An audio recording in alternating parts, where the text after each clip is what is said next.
One of the challenges of self-teaching is knowing where you are along your path of learning. And there's a concept called the pyramid of knowledge, which I think is pretty interesting. At the bottom of the pyramid is where you enter, and you don't know what you don't know.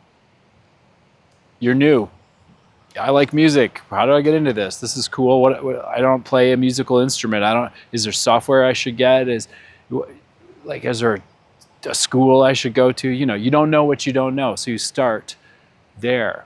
And as you progress up the pyramid, the next step would be that you know what you don't know, right?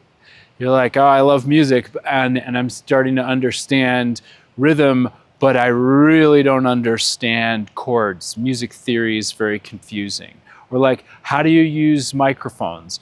What do I need to be able to record my voice? You know what you don't know. And that's a level up from you don't know what you don't know.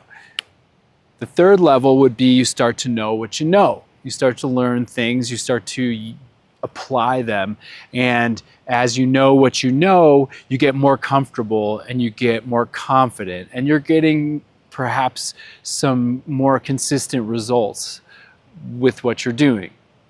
So you know what you know.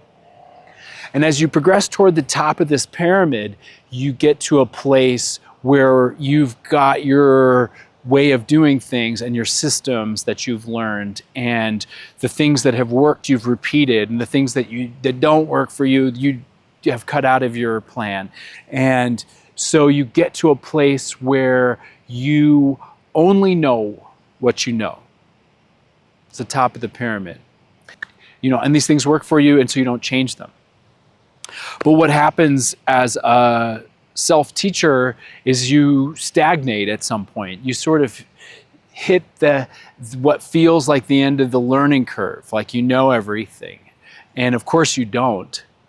But the fact that what you do know has served you, and that's what you do consistently, you pretty much cut out the process of trying new things and listening to new ideas and being open to change.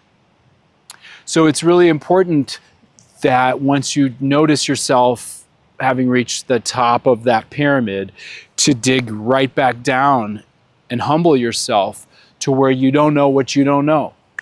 So for my case, in audio engineering, it's watching YouTube videos from young producers and engineers that are trying things that are not traditional things brought over from analog studios, but that are new digital techniques. And that kind of openness to different approaches can be lost when you only know what you know. So you dig back down to the bottom, or you don't know what you know, or maybe you know what you don't know. And you recommit to a process. And it can be humbling, and that's why it's awkward sometimes to leave that top of the pyramid place while you're self-teaching. But it's important, because if you really want to progress and if you really want to move forward, then you have to do that. So that's the pyramid of knowledge.